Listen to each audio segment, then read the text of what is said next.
BFM Business, hors série, l'ère du client, présenté par Frédéric Simotel. Bonjour, bienvenue dans ce nouveau hors-série, l'ère du client, avec notre partenaire Salesforce. Alors nous allons revenir sur le retail. Alors, on a fait déjà beaucoup d'émissions sur le retail, mais justement, c'est l'occasion de peut-être revoir un peu ce qui s'est passé de fort en 2019, les tendances, mais surtout aller sur 2020 et voir vraiment quelles tendances sont en train de se dégager dans le domaine. Vous savez, on a beaucoup parlé de personnalisation, de l'essor du phygital, commerce physique, commerce en ligne. On a parlé de logistique, de la marque avec les réseaux sociaux. On a parlé d'émotion, de l'agilité qu'il faut avoir face à ce client pour mieux le fidéliser. Bref, voilà, il y a tous ces sujets. Tiens, sujet aussi sur l'impact, le commerce. Alors non pas le commerce durable, mais l'impact du développement durable dans tout ce qui est ce commerce. Et on se demande si 2020, justement, c'est pas un peu l'année de la consolidation de tout ça. On vous a parlé de tout ça, maintenant il faut délivrer, il faut exécuter, voilà, faut faire du chiffre. Donc on va en parler avec nos invités. Je vous les présente tout de suite. Marie Giroux, qui est responsable de la Think Factory de l'Axel. Bonjour. Bonjour. Marie, donc vous travaillez, c'est des commissions, des groupes de travail au sein de l'Axel sur tout un tas de domaines. À vos côtés, Pingyi Wang, bonjour. Bonjour. Vous êtes président de Fashion Data. Alors c'est dans la galaxie Muliez. On connaît sans doute, certains d'entre vous connaissent peut-être Fashion Cube. Il y a des marques Pimki, Jules, Orsay, Rouge-Gorge. Voilà. Tout ce qui est le textile, voilà, dans cette galerie, dans cette galaxie Muliez. Et puis justement, vous êtes sur ces nouveaux business models autour de la data, justement, Fashion Data. On s'en doute un peu. On va parler d'ailleurs avec un concept zéro waste. Moi, il faut m'expliquer tout ça. Et puis Sébastien Zins, vice-président retail chez Salesforce. Bonjour. Bonjour Frédéric. Sébastien, merci d'être avec nous. Alors Sébastien, on va commencer avec vous parce qu'il y a quelques jours se déroulait. Alors, il y a eu le CES à Las Vegas. Et puis toc, on prend un vol, on va à New York. Et là, on se retrouve à la NRF. Donc c'est le grand rendez-vous du retail aux États-Unis, de l'innovation, voilà, des rencontres, tout ce qui se fait a priori d'innovation se déroule là à New York. Tiens, quelques mots. Lorsque je dis c'est l'année de la consolidation, est-ce qu'on a ressenti ça justement à cette NRF? C'était vraiment tout début janvier à New York. Oui, donc effectivement, c'est un événement qui a deux endroits, à la fois le salon lui-même. Alors, tout à fait d'accord sur la consolidation parce que pas d'innovation technologique vraiment majeure. On reste sur des choses assez classiques, intelligence artificielle, un peu de robotique. Et la deuxième partie du salon, peut-être la plus intéressante, certains diront, c'est dans la ville de New York, tous les concept stores, toutes les marques qui viennent montrer un peu leur nouvelle façon de penser le magasin. Et là, effectivement, on sent des innovations digérées avec de l'immersif chez Puma où je peux essayer mes chaussures avec Antoine Griezmann et prendre des leçons comme ça en virtuel, ou bien sûr la personnalisation produit encore et toujours, ça se répand beaucoup. Et puis des concepts un peu différents où je vais mixer expérience et rapport au produit et des événements un peu particuliers, exclusifs pour des clients. Donc on est encore dans le magasin. On reste dans le magasin, la tendance reste la même, je pense qu'on en reparlera pendant l'émission, c'est que le magasin reste et restera toujours la clé du retail pour l'avenir. Ping Wang là, de Fashion Data, alors vous confirmez, là maintenant il faut consolider tout ce qu'on s'est dit pendant, même sur ce plateau, depuis des mois. Évidemment ce recours important aux data, puisque c'est d'ailleurs votre métier, donc ça tombe bien. Alors comment on doit réinventer justement un business model autour de la data? Alors ça se cristallise aujourd'hui autour de la data, mais en fait c'est un buzzword parce que la data existe depuis des lustres et des lustres. On a les cartes de fidélisation clients. Voilà. C'est qu'est-ce que l'on en fait réellement. Et la data, Fashion Data, c'est l'émergence. J'ai la chance d'avoir rejoint Fashion Cube, qui est cette alliance de 7 entreprises de la galaxie Mulier, donc des marques comme Pimki, Rouge-Gorge, Grain de Malice ou Jules, ou Bisbee encore. Et c'est un ensemble qui se doit de réinventer le business. Le monde a changé depuis des lustres, là je ne vous apprends rien. C'est comment est-ce qu'on passe de ce stade de consolidation et comment est-ce qu'on utilise les nouvelles technologies et notamment la data pour justement faire face à un changement de comportement qui est juste radical. Et là, il va falloir faire un gros saut en avant parce que cette data, je le disais, il y avait de la fidélisation. Bon, il y avait les cartes de fidélisation client, mais enfin, on le sait tous. Voilà, on a du mal avec ça, on reçoit des mails, enfin voilà, c'était un peu la pagaille. Il y a aussi, on va dire, ce qui est immatériel, enfin c'était immatériel, mais ce qui est immatériel et l'humain, c'est-à-dire le vendeur qui connaît son client et qui sait que voilà, il aime bien venir en début du mois pour choisir tel et tel produit. Mais tout ça aujourd'hui, il faut davantage de conceptualité. Puis je dis tout à l'heure, il faut délivrer, ça y est, il faut faire du business avec ça. Oui, on doit passer à l'action parce que, alors, juste en élément de contexte, dans le marché dans lequel on opère, ça fait pour la 11e année consécutive que l'on perd de la valeur. Oui, quasiment 15% de valeur, c'est juste incroyable et c'est un choc. qui est juste incroyable, avec des business qui étaient très profitables à l'époque. 11e année consécutive, perte de valeur, un changement de comportement assez radical. Je ne vous apprends rien non plus qu'on a traversé la fast fashion. C'est un petit peu fini, en tout cas dans la tête. Et fast fashion, c'est quoi? C'est des marques... ça a été des grands groupes que je ne citerai pas, qui ont été très très forts en disant je vais faire plus de collections, des collections très courtes, parce que la mode c'est ça. Tout le monde a été dans la brèche en disant c'est génial. On dit aussi pas de marque, mais c'est du genre, c'est Zara par exemple. Bien sûr, on peut les citer. Bien sûr, c'est Zara, c'est Inditex, c'est H&M. Toutes les 3 semaines, il y a une nouvelle collection parce qu'on a vu des choses qui changeaient dans la rue. Ça a été une époque. Ensuite, ça pour vous, c'est derrière maintenant. Ça a été les seuls à capter des parts de marché. Ensuite, on a eu les DNVB, on a eu les pure players qui ont cartonné, qui ont pris aussi des parts de marché. Et maintenant, on a une certaine forme de déconsommation. Cette année, à peu près 40%, en tout cas en 2019, 40% des Français ont moins consommé dans la mode. Et j'aurais tendance à dire que grâce un petit peu aux réseaux sociaux, grâce à Greta Thunberg, on apprécie ou on n'apprécie pas, j'ai des enfants et on se dit, mais pourquoi consommer autant et pourquoi autant Donc on veut se faire plaisir, on veut se faire plaisir. Quand on a les moyens, et finalement, on est dans le moins mais mieux. Et c'est le concept de Fashion Cube, cet axe stratégique du zéro waste. Zéro waste. Alors, on va revenir dessus justement. Marie Giroux, donc vous avez réalisé, alors l'Axel réalise chaque année plusieurs baromètres. Là, c'est la 3e édition de votre baromètre croissance et digital. Et pour la première année, il y avait un volet consacré au commerce au commerce en ligne, au commerce de détail. C'est quoi le chiffre qui vous a marqué? Moi, en lisant rapidement, je vois une défiance des PME, ETI. Oui, il y en a plusieurs. En fait, pourquoi on a fait ce baromètre? Parce qu'à l'Axel, on a la conviction que le digital, c'est un facteur de croissance pour les entreprises. Mais on avait quand même ce sentiment que nous, on s'est intéressé aux PME et aux ETI, qu'elles en tiraient peut-être pas complètement profit. Et en fait, ce qui nous a frappé, c'est qu'en les interrogeant, on se rend compte que seuls 46% d'entre eux ont leur propre site web. Incroyable. Seuls 8% sont sur les marketplaces.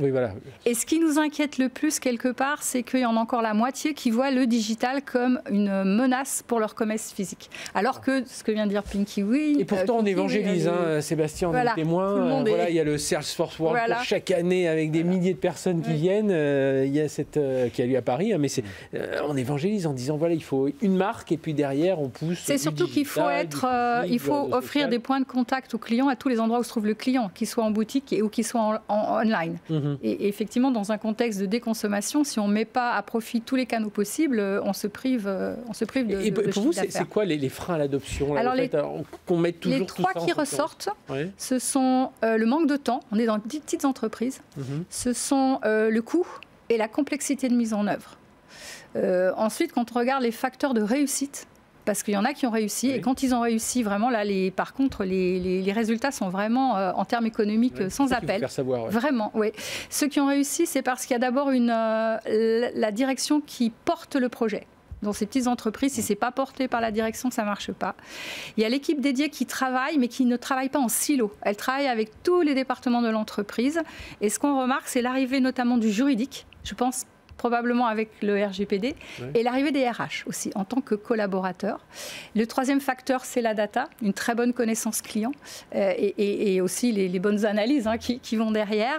Et enfin, il faut que cette stratégie omnicanale soit un vrai objectif au sein de l'entreprise. Donc c'est un petit peu ça. On fait comme les autres. Voilà. Sébastien Zas, on est assez étonné. Donc le temps, d'accord, il faut aller vite, il faut faire du business et tout ça. Mais derrière, le coût, alors vous êtes fournisseur de solutions, vous n'allez pas dire le contraire, mais on arrive quand même à trouver dans son budget. Après, oui, il y a l'implantation, la mise en œuvre. En gros, ce qu'il faut, et c'est ce que dit Marie là, il faut qu'il y ait un moment, un directeur général, enfin une direction qui dise « Allez, il faut y aller, maintenant on ne se pose plus de questions. Tiens, Amazon, pendant des années, ils ont perdu de l'argent et aujourd'hui ils sont leaders. Nous, il faut qu'on soit prêt aussi à investir et même si on en récolte les fruits que d'ici 1 ou 2 ans, même si, comme le dit Marie, ça peut être beaucoup plus rapide. » Oui, en fait, ça ne peut pas ne pas faire partie d'une stratégie d'entreprise. Donc, à partir du moment où on considère qu'un magasin digital, un magasin physique, le tout dans une vision cohérente, doit concourir à la stratégie d'organisation qui est recréer une émotion avec mon client, être capable de l'accueillir de manière différenciée, forcément, ça doit être porté par une direction générale. Et si ce n'est pas le cas, ça restera un projet comme un autre dans l'entreprise avec ses facteurs d'échec et ses facteurs de succès.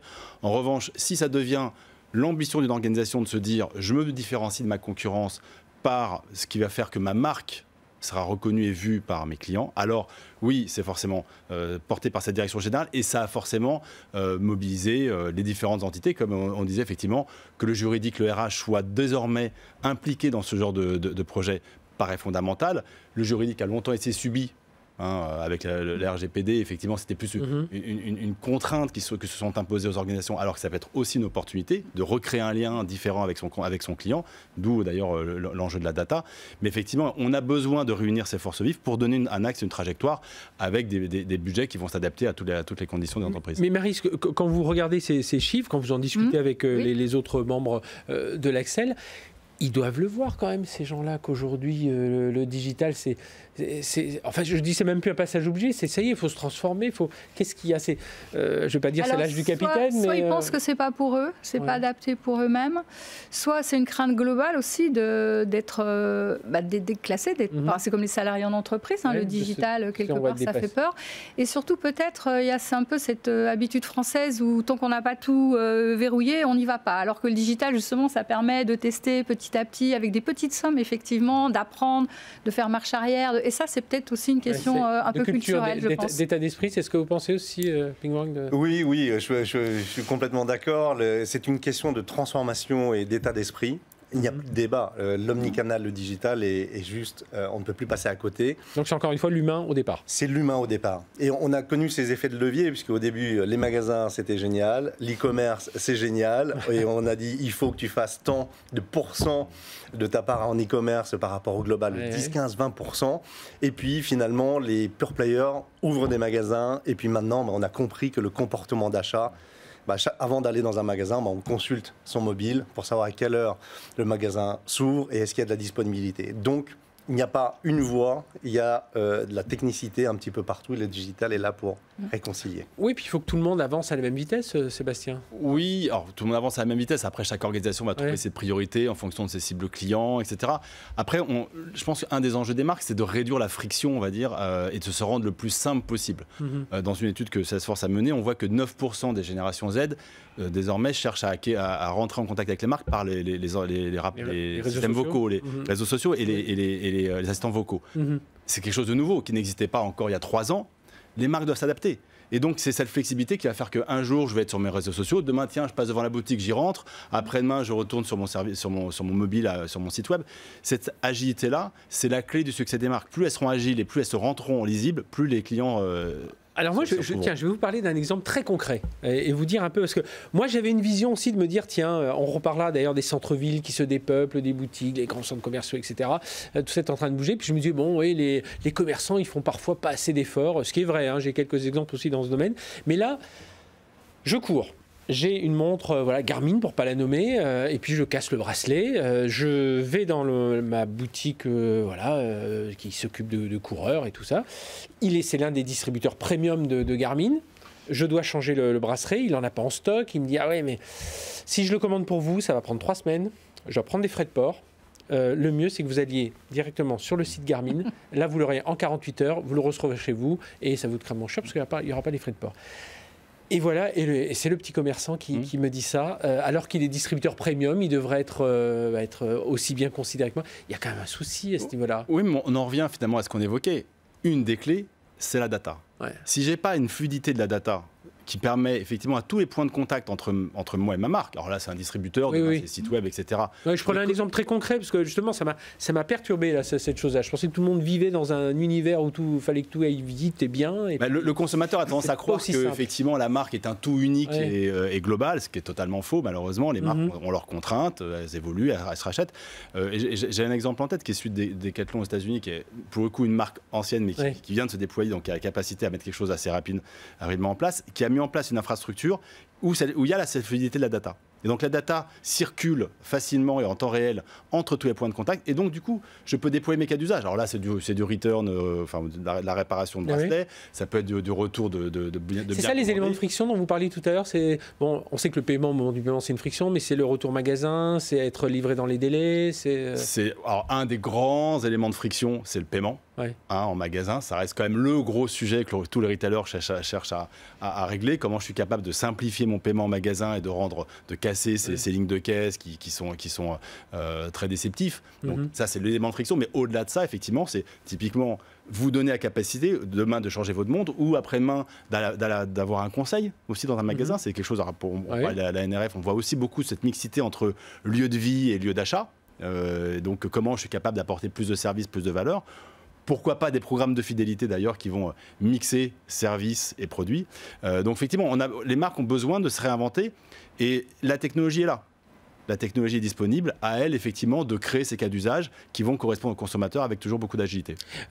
Marie Giroux de l'Axel, vous nous avez donné un peu quelques pistes là, pour les bonnes recettes pour devenir un champion. Donc c'est être dans l'omnicanal, un DG qui porte ça, plus de silos dans l'entreprise, juridique, RH, tout ça doit travailler ensemble. Voilà, c'est ça, c'est ce que vous avez repéré dans cette étude. C'est ce qui ressort de l'étude, oui. Après, ce qui nous a beaucoup intéressé aussi, c'est quand on a demandé aux marchands qui avaient mis en place ces dispositifs omnicanal, en sachant qu'il y en a seulement 18% qui a un vrai dispositif intégré.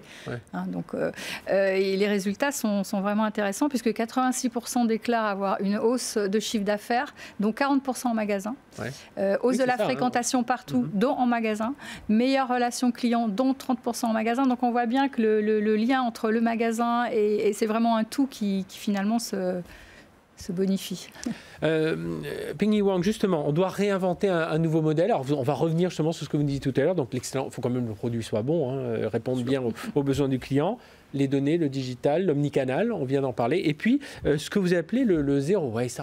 Parlez-nous de ça là, un peu plus en détail. Alors, je ne vous apprends rien si l'univers du textile est la deuxième industrie la plus polluante dans le monde. Bon, ça y est, tout le monde en a conscience, nous les premiers. Que ce soit pour le recueil, la fabrication, le transport, la 80%, il faut savoir que 80% de l'empreinte de la pollution, elle est générée à la source. Combien de litres d'eau j'ai besoin pour produire un jean?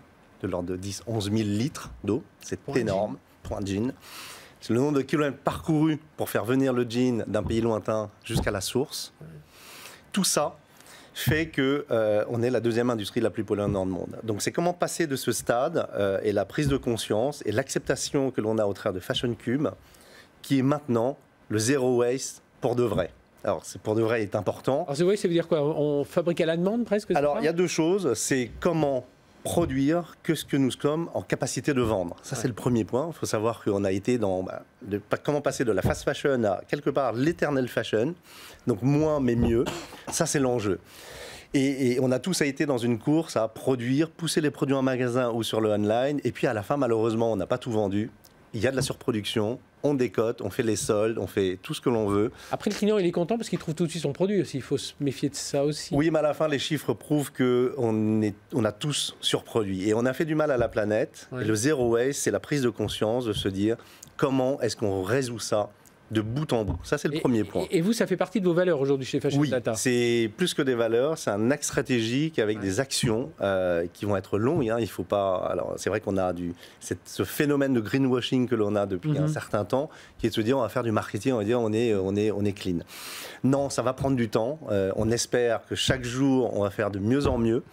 Et en fait, le zero waste, c'est un enjeu au final pour nos entreprises, au même titre que pour nos talents, c'est-à-dire évidemment, ne pas gâcher nos talents, ne pas faire de licenciements, etc., etc. Et si on réussit à intégrer le zéro waste de bout en bout, de la production jusqu'à l'humain, en formant, en accompagnant nos entreprises et nos collaborateurs à accompagner et à produire mieux et moins, on aura tout réussi. Et c'est le concept du zéro waste. C'est François Ripineau qui était venu sur la scène des BFM Awards. Alors, je ne sais plus si c'est Fashion Act. C'est Fashion Pact. Fashion Pact. Fashion Cube a voilà, été, nous, on veut bien faire des efforts en tant que Kering, mais à la source, quand on a des matières, la matière première, comment on élève, je sais pas, les crocodiles pour les sacs ou pour des chaussures, voilà, ça aussi, on doit en être conscient de cette culture. On n'est pas juste au moment où le produit est confectionné, il est vendu, il faut vraiment remonter à... Il faut remonter à la source. Et Fashion Cube a été parmi parmi les premiers à signer le Fashion Pact et on est évidemment partie prenante et c'est une très très bonne chose. On retrouve ça dans votre étude, ce besoin d'éthique un peu, Marie? Alors on n'a pas posé les questions très sincèrement, donc je ne pourrais pas vous répondre là-dessus. Mais vous pensez qu'on y est aujourd'hui, quand vous êtes, quand il y a des commissions autour d'Axel? Oui, l'éthique, oui. Alors nous, on travaille beaucoup sur l'éthique, mais l'éthique du digital, l'éthique de l'intelligence artificielle, l'éthique des data. Il faudrait revenir un peu plus en détail sur... C'est ça. Mais l'éthique est partout, oui. Oui, sont vraiment un des gros marqueurs, je pense, des mois qui viennent de passer. Donc on vient de citer le Fashion Pact, ça suivait aussi la COP24 il y a un an avec 43 marques qui s'engagent. On voit une marque comme Tom's qui fait des chaussures qui s'engage à, pour chaque chaussure achetée, fournir une chaussure dans les pays en voie de développement à destination de la pauvreté. Donc il y a une vraie prise de conscience. Ce sont maintenant des vrais marqueurs sociaux. On a vu récemment des pubs pour Naturalia qui prennent en compte ces marques. C'est de l'enjeu business, parce que c'est pas juste se donner bonne conscience et regarder, nous on est... Exactement ça, à partir du moment où ça devient des marqueurs sociaux, les marques peuvent s'en saisir pour communiquer dessus et donc valoriser ce qu'elles sont vis-à-vis du consommateur. Donc c'est pas juste de la bien-pensance, on dire on va être green, comme le disait Pinky, ça fait partie aussi maintenant d'un nouveau marqueur qui est aussi beaucoup tiré par les nouvelles générations, et c'est une bonne nouvelle. Donc l'éco-responsabilité au sens large devient aussi une nécessité pour les marques. D'ailleurs, si vous regardez un petit peu sur les grilles de tri des sites e-commerce, on commence à voir éco-responsabilité. Donc je peux, moi, en tant que consommateur, aller rechercher les marques. Oui, c'est plus justement les produits numériques, on disait, voilà, il y a la taxe éco-responsable, voilà, ça va plus loin aujourd'hui. Oui, je pense qu'aujourd'hui, encore une fois, on est dans une prise de conscience. Ce sont des marqueurs sociaux, sociétaux dont les marques doivent se saisir pour aller séduire des consommateurs qui aujourd'hui recherchent ça. Il y a en plus effectivement la déconsommation qu'on évoquait tout à l'heure, qui a un enjeu qui est compliqué à gérer pour les marques parce qu'elles sont plutôt là pour vendre et pas pour déconsommer. Mais comment j'arrive à consommer moins mais mieux, donc plus green, avec effectivement des identifiants qui sont assez clairs pour le consommateur. Marie Giroux, vous sentez dans le baromètre que vous avez mené avec l'Axel que les gens qui ont répondu, ils savent qu'ils doivent redéfinir leur magasin, le magasin en ligne, entre magasin en ligne, magasin physique? Ce qu'on sait, c'est que quand ils le... c'est convaincre les 54%. Oui, quoi. Et c'est pour ça que nous, à l'Axel, on lance le Retail Tech Club pour essayer de diffuser cette bonne parole. Parce qu'en fait, ce qui ressort, c'est que ceux qui l'ont fait, c'est très clair pour eux.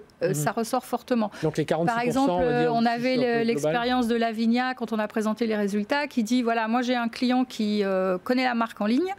S'il vient au magasin, s'il a une expérience magasin, il va goûter du vin, ça sera un client fidèle et ça sera un bon client.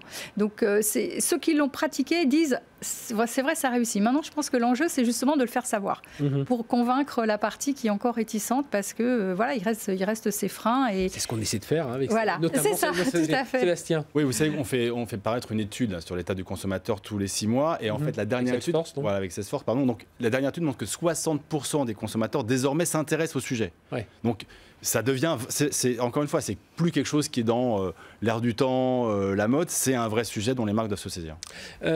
Picking One, ça veut dire que, notamment au sein de Fashion Cube, avec ces différentes marques, on les a citées tout à l'heure, ça implique une transformation aussi de l'état d'esprit, de l'organisation humaine, et tout ça, vous l'avez dit, sans supprimer des postes non plus derrière.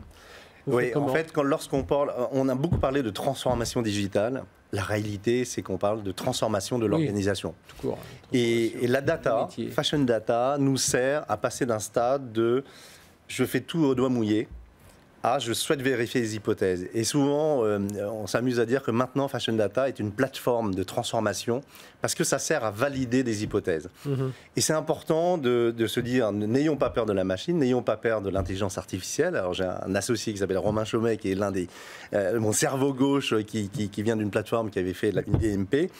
Et on est intimement convaincu que si on utilise bien la technologie et l'association de l'humain avec l'intelligence artificielle, ça sera toujours plus efficace que l'humain ou la machine toute seule.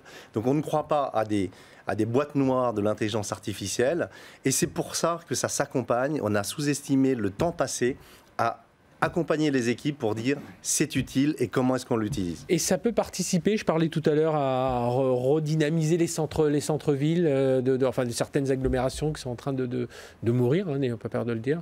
Alors, oui et non, ça serait trop simple ou simpliste de dire que grâce à la data, grâce à tout ça, on va améliorer les choses. Il y a des comportements d'achat qui ne vont pas changer. Malheureusement, on a moins envie d'aller dans un très très très grand centre. On a envie de retrouver de la proximité. La data sur laquelle on travaille sur Fashion Data pour étudier le comportement des clients, de nos clients et des magasins, on s'aperçoit qu'il y a une circulation, mais qu'il n'y a pas une règle qui soit valable pour tout le monde. Marie, sur ce Oui, enfin, juste pour citer l'usage de l'intelligence artificielle et de la data dans les centres-villes, il y a le groupement CB, là, des cartes bancaires, qui sont membres de l'Axel, qui lance une expérimentation avec la Caisse des dépôts, Cœur de Ville, où ils ont anonymisé toutes les datas d'achat et vous aident des petits commerces à faire de la prédiction.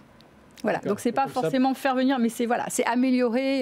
Et donc c'est une expérience qui est en train de se lancer. Il faudra voir ce que ça donne. Mais voilà, il y a des choses intéressantes à faire. Allez, on conclut cette émission. Je vous demandais à chacun, tiens, un petit mot sur la tendance 2020. Voilà, en quelques mots, vous me dites ce que vous attendez. Sébastien, alors voilà, tendance 2020, s'il fallait retenir quelque chose. Alors, effectivement, je pense qu'un des grands enjeux des marques cette année, ça va être à la fois de concilier la capacité à recréer cette émotion, recréer ce lien particulier. On sait que l'offre est largement supérieure à la demande. Donc comment, en tant que marque, je suis capable de créer mon identité de marque, me montrer simple et lisible, tout en conjuguant ces vrais nouveaux marqueurs qui sont l'éco-responsabilité et toute la partie green qu'on vient d'évoquer. Je pense que ça va être un des gros sujets de 2020. Ping Wang. Premier enjeu, c'est comment faire simple dans un monde qui est très complexe. Et finalement, la digitalisation et la data ne doit servir qu'à ça, remettre le client au centre. Et des choses assez simples sur nos forces, magasins, on doit accueillir les clients et moins passer de temps à faire des tâches administratives. Le deuxième enjeu évident, c'est l'éco-rentabilité. On parle beaucoup d'éco-responsabilité. C'est comment faire de nos entreprises qu'elles soient éco-rentables, parce que l'un ne peut pas aller sans l'autre. Marie, je dirais au vu de nos résultats, c'est continuer à convaincre que le digital peut être un facteur de croissance. C'est vrai qu'il est aussi un facteur destructeur. Oui. Donc comment remontrer que c'est un facteur de croissance et comment aider justement les plus petites entreprises à en tirer pleinement profit, puisque nous on a les derniers chiffres qu'a donné l'OCDE. La France, le digital, ça pèse 6% de son PIB contre 10% aux États-Unis. Donc il y a des marges de progression, effectivement, peut-être d'être plus responsable et plus rentable parce qu'on maîtrise mieux toutes les datas. Et donc, rendez-vous avec le Retail Club. C'est ça. Voilà, pour pousser un peu toutes ces idées. Merci à tous les trois. Sébastien Zins de Salesforce, Pinky Wang de Fashion Data, Fashion Cube et la Galerie Muet, et puis Sébastien Zins, et puis Marie Giraud, pardon, de l'Axel. Allez, excellente journée sur BFM. On se retrouvera très bientôt pour un nouvel épisode d'Air du Client. Et puis voilà, vous pouvez retrouver tous les autres en cherchant un tout petit peu sur le site en replay. Merci de nous avoir suivis. BFM Business, hors série, l'Air du Client.